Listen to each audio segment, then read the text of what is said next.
Hello, everyone, and welcome to this episode of Getting to Better Together, sponsored by the Centre for International Development, Social Entrepreneurship and Leadership of the University of the Sunshine Coast, and supported by Noosa FM Radio at 101.3. Before proceeding, I wish to acknowledge the traditional custodians, the Gubbi Gubbi people of this country, and acknowledge their elders, past, present, and emerging, to whom I give my respects. The central theme of our podcast of Getting to Better Together is that it's really only through collaboration that we will be able to deal successfully with the pressing issues of the day, such as pandemics, climate change, economic recessions, even war. In this episode, we open up a new perspective on the topic with my guest, Anthony Bedford. Anthony is Associate Professor of Racing and Sports Performance Analysis here at USC. He's an internationally recognised expert in sport analytics, with career highlights including the keynote address at the International Association of Computer Science in Sport at the pre-Olympic conference in London. He's been an elite analyst and consultant with many sports, with a predominance in both elite national and international netball. He's also been involved in 2 Olympic and Commonwealth Games campaigns. Before I ask you to take us into this fascinating world of the synthesis between math and sport, Anthony, let me start with some basic issues around sport within a context of getting to better together. First of all, let me just say welcome. Thank you, Richard. Nice to meet you.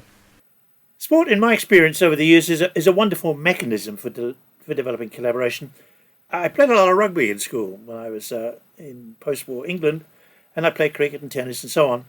And we played in the same team as the years progressed. And so we could judge our performance on our record against the same school over a period of 6 years. And that was it. There were no finals, no grand finals, and so on.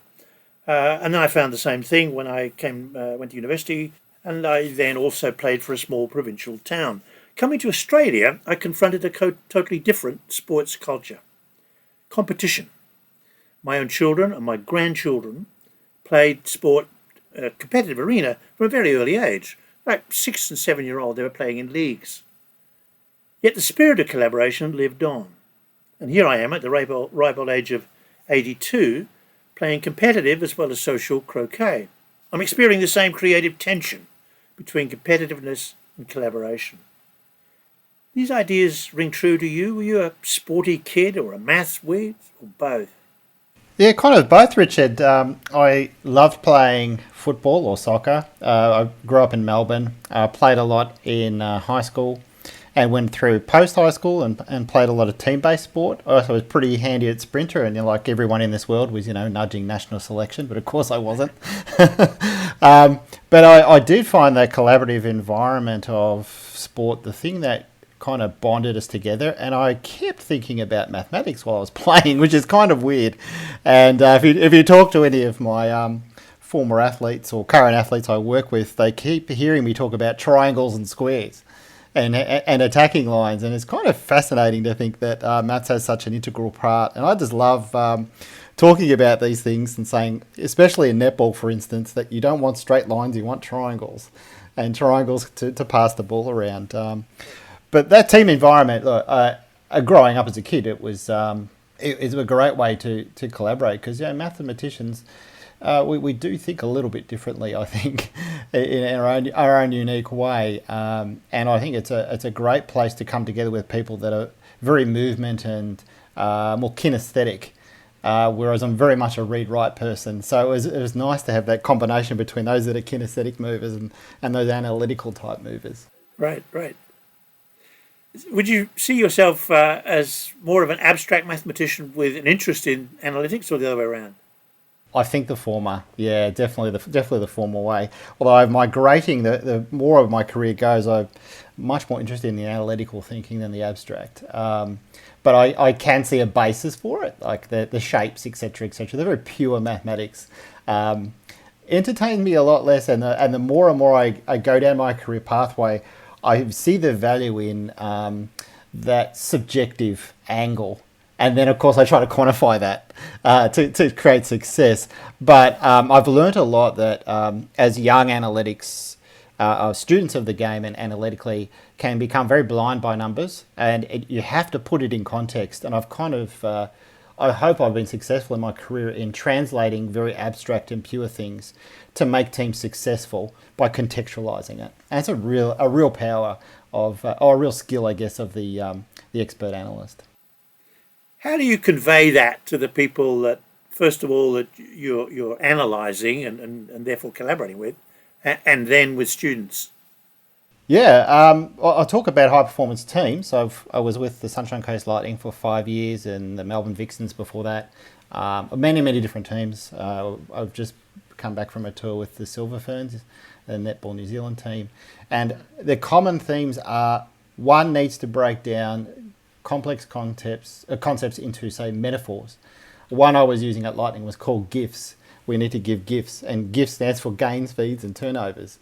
And they're just very basic metrics, but they translated really well to success, because once the players could see how these numbers or these actions on court related to success, there was a belief that would work. So it's kind of the structure I use with my students as well, is that first thing as an analyst, make sure you get the score right. It's pretty important. And then make sure your models are correct, but also have that faith in what you're doing and admit when you're wrong. And that's been a really big lesson, is that maths, or specifically statistics, is about error. We learn from error. And that as an analyst, as a person yourself, you need to learn from your mistakes and express that in that team environment. And players make mistakes all the time. You don't want to become so tight that they don't pass the ball because they're afraid of making a mistake. It's not the beauty of sport. We go there to watch errors, really, because if we all knew what was going to happen... That's interesting. Yeah, well, no one would turn up. If we all knew the result, why would we go? So it's kind of that errors that lead us to success. The stats that I recall from 1,000 years ago as an undergraduate and then a postgraduate really had to do with probabilities. There's a probability of this happening, a probability of that happening, and then, as you say, you can either be averse to taking that risk or doing it. What's behind doing it? There's some stuff that we did a long time ago in ice hockey when I was back in Melbourne, and looked at the response of coaches to pull the goalkeeper. I'm diversifying my sport history here, but in ice hockey, you can take your goalkeeper off and put on an extra player to, of course, rush at the attack on the goals. And what the research found is that most coaches waited too late to take the risk. Oh, really? Right.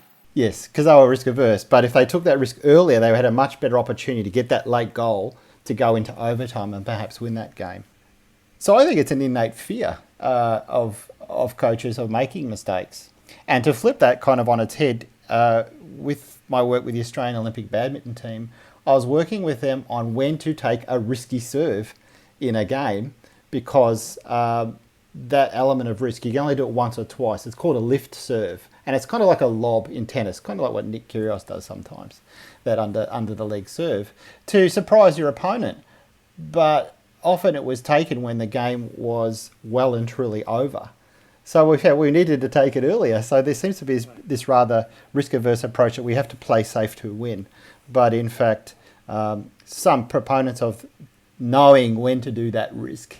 I know that's kind of the skill, isn't it? Like knowing when to execute that risky serve and see how you go. Hopefully that answers your question, but I do find risk very interesting, and I spend a lot of my work on that. And certainly in the Suncorp Super Netball in Australia, there is that risky shot, the 2-point shot that happens in the last 5 minutes. And I've worked a lot with Lightning over the years about when to take it and not to take it, and it became kind of common knowledge that Lightning was not taking the risky shot because the reward was far less than the risk, but we came to an agreement to a certain moments, and that when we should take that, and that was part of our success certainly in 2020. I can recall that all the way through school and then later on, as I played, I always regarded myself as a B grade player. In that, I was bone lazy, and I really wasn't prepared to put in all the effort to train to become better. But also innately, I knew I wasn't that good. And, a whole succession of coaches would say to me, well, you could be. I was very fast, and I was slim back in those days. And I had a good sports mind. I mean, I knew what the game was about. I knew what my role was. But I think now you're explaining it, I think that was what I was about. I think I was too risk averse. So if I played out in the centres in rugby union, and I think that I got rid of the ball too quickly when I think about it. I really didn't want to be hit by a 10-ton truck. Mathematically, I guess when I hear you speak now, that's what I was. I was risk averse, and that I didn't think I was ever going to get over that. You must meet people who are risk averse, who need to get over it because they're an elite sports person. How do you help them get over? Yeah, it's hard, and I often explain it through numbers. So I'll use it. Yeah, what a shock. If I'll use a netball context, the mid quarters tend to make errors, and goal attacks in netball specifically, they are allowed to make errors because they are the playmakers. And the way to handle that is that, look, we need you to take that risk because that's what wins us games. Whereas you switch it to defenders, and defenders, they can obstruct by being too close to their opponents. And when you're obstructing just by standing too close, you're out of the play. So they're effectively out of the game. So if you make an error as an attacker and it goes out, you've got a chance to get it back. But if you make an error as a defender, you're out of the game. So it's around sharpening those different skills for different positions. And also an allowance for the fact, and this is something that I learned from the great Dame Nolan Tarua, was that you need the freedom to express yourself. And if that freedom is errors, we know what those boundaries are. So if we know what they are, we can handle it and say, well, we know that this, if she comes on at this point in time, we're going to get this many errors, but we're going to get this kind of result. So it is very much a personality thing too. I must say there are certain players that and I had the same experience with Olympic teams, that there are certain athletes that don't like to have that discussion either. And it just tightens them up. But they will be happy to do it afterwards, whereas other players want to know then and there that blunt message. So going from a mathematical base, you need to have very, very good communication skills and that rapport with people to have those conversations to say, look, and that's what the coach does, is translate my knowledge, my live knowledge that goes down to him or her on the bench to that player to say, you've got to come off because this is happening. And that's just formed over connections over time and those rapport you have with players. It's quite beautiful when it works, and I actually find you learn, as I said before, you learn a lot when people are under pressure, including myself, that it's great when you can have a frank conversation because, as I say to many students, the consequences are there at the end of the game. I don't have to wait a year for something to happen. I will know after 60 minutes whether or not we are successful or not. So you have to make that decision straight away. Going back to my distinction between B grade and A grade, I mean, I have played some A grade sport because a coach asked me to, and every time I've said, look, I'm a B grade player. I'm not going to live up to your expectations. And it struck me that there's this extraordinary paradox in sport, which then translates to society. So that to get to A grade, you have to show that you are competitive as an individual. You have to be able to show that you've got tremendous skills. And then when you get to A grade, all of a sudden now you've got a very specific role to play. And yes, there's still room, as you've just suggested, for innovation and doing something creative. But more or less, you're now a member of a team and you play as a member of the team that is almost scripted. Whereas to get there, it's the absolute opposite. And maybe that's true in life as well. Maybe we really can't collaborate about things until we've shown our own competitive edge. I hadn't thought about that before. Maybe that's so.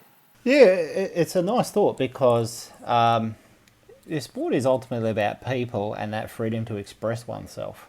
And you are typically recruited to that A grade, maybe because they need to fill a hole and you have a skill set, but also because of who you are and what you exhibit.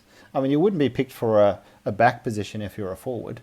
And if sure you're filling in, but you certainly still have that skill set. And really it comes down to, I think, it's the passion for it and that difference you exhibit as a player, or what is those skill sets. But the other thing that I guess talking about an athlete's progression through these things is that, from my perspective, there are certain base expectations that are met by the time you get to A grade level that distinguish you from B grade and C grade stuff. And some of those things are what you could call those non-tangibles.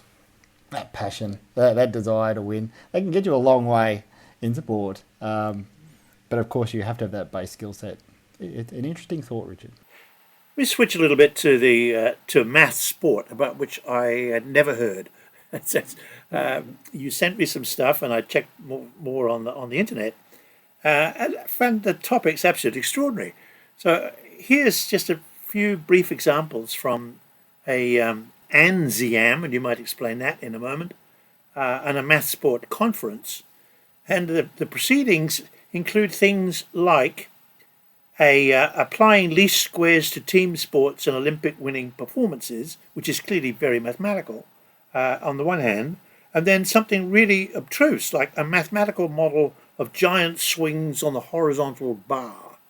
I mean, that sort of takes me into a world I can't even conceive. There's someone watching someone swing on a horizontal bar and try to figure out what's happening mathematically. Tell us a bit more about math sport. Yeah, so math sport has been running quite a long time now. I think 3 decades nearly. We've got our next conference coming up this year, and it is a collection of mathematicians, both internationally and in Australia and New Zealand, and we focus on solving problems in sport from a mathematical perspective. And some of those things you've talked about, we've talked about things like Bob Beeman's long jump and the mathematics of that. There's a mathematic of the optimal place to put your surfboard on when you're riding a wave to get the maximum distance. Emeritus Professor Neville Demester talks about that. He's at Bond Uni. And there's other more detailed ones like your least squares estimate and things such as, say, AFL. There was a talk done that talked about, are the ruckman any use in AFL? And it turns out it's just pure chance. That when they knock the ball out, it has virtually no effect on the outcome of the game, which can make people quite irate because they spend their life training to be a ruckman, but of course the absence of that player may have a consequence, but ultimately it's just chance. To problems in gambling and problems in racing, so that it is a collection that meets biannually. We do discuss these ideas, and it's a great basis, I find, to talk about the pinnacle of my profession, both nationally and internationally.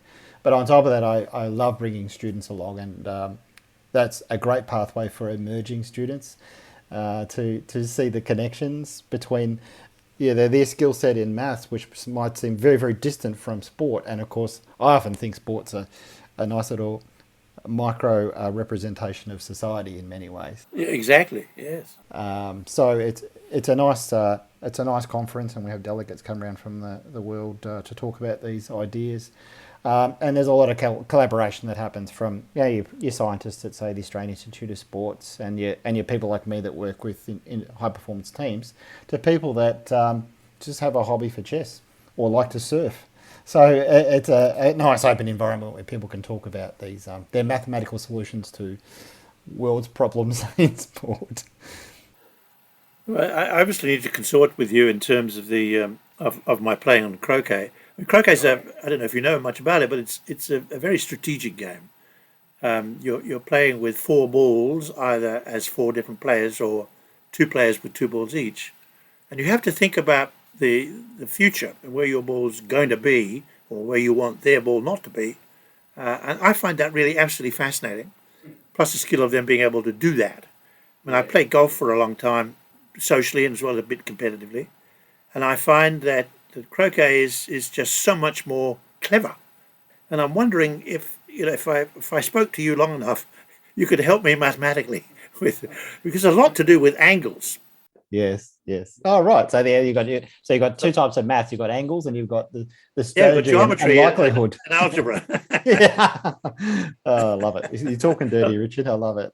And I wasn't particularly good at either of those either. It's funny. You'll and I notice certainly with working with elite athletes, many of them are actually elite mathematicians without having any knowledge of maths because they just rehearse it so well. That's interesting.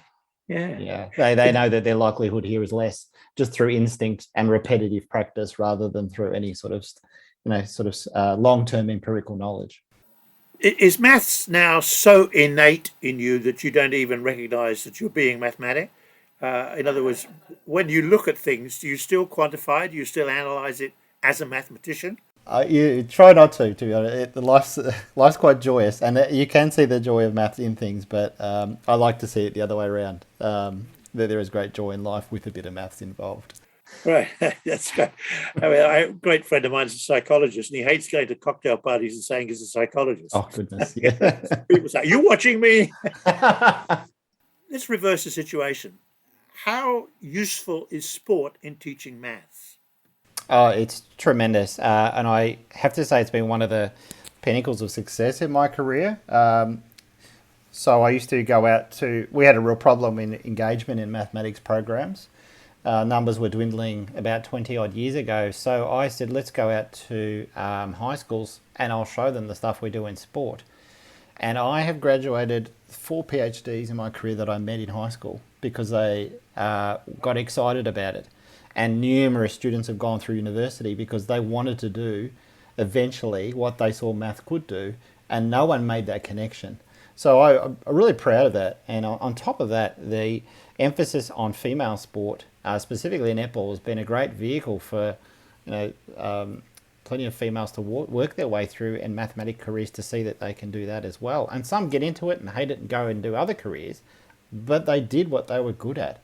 And I found it a tremendous vehicle to help the STEM disciplines, and math sort of specifically, in engaging people and thinking, wow, this is... They went through a phase where it was called the game behind the game, which is kind of true. It's not the game behind the game anymore, it's the game within the game. We do it live now because we have that capacity in technology, and it's kind of an intrinsic part to most high-performing teams, which is very exciting.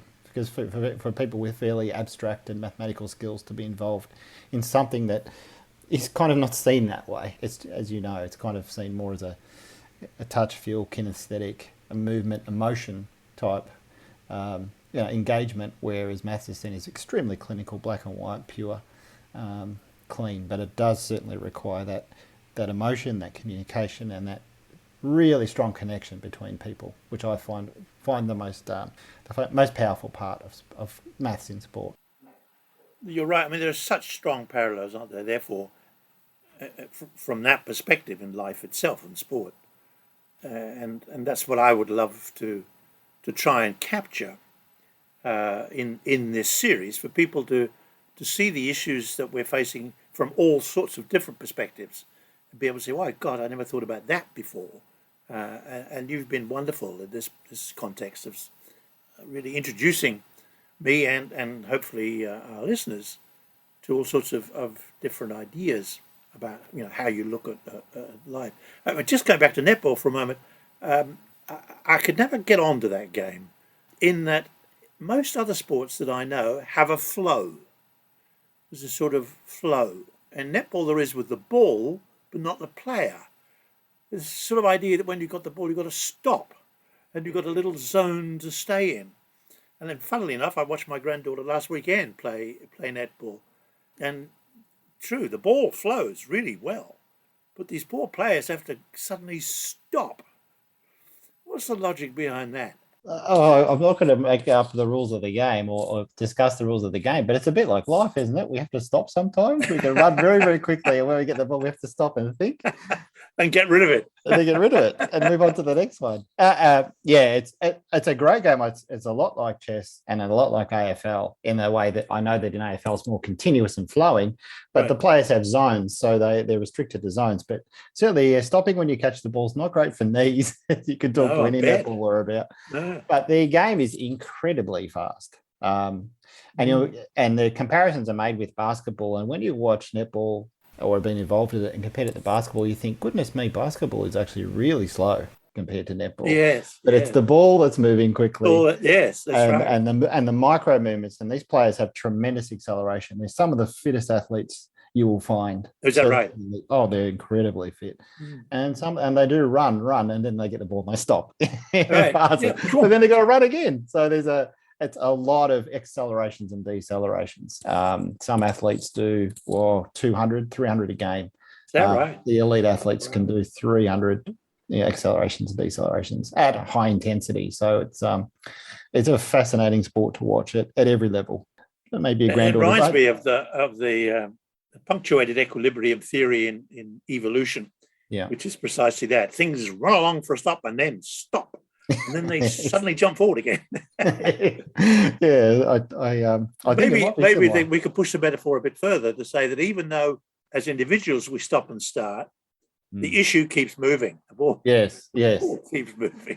It does. Like when a player catches the ball, everyone else is moving, so they're actually stationary for a maximum of 3 seconds, but everyone else has to move. So it's quite time. It's quite fascinating to watch from a spatial perspective, and that's again my maths angle coming out. But how you set yourself up within a very small time frame to receive the ball is the art of beautiful netball. And I know at Lightning we used to talk about flow a lot. You use that word flow. We talked about flow and how when we're playing at our best, it's like the opposition is not there because we are flowing. It's a beautiful thing to watch. Lovely. That's a wonderful place to stop too. Anthony, I really, really enjoyed this conversation. It's introduced all sorts of new ideas to me. And I would love at some stage to have you back in the future if you would like. I'd love to. Thank you, Richard. And thank you for the opportunity. And thank you all for listening. And I look forward to meeting up with you all again in our next episode. Until then, goodbye.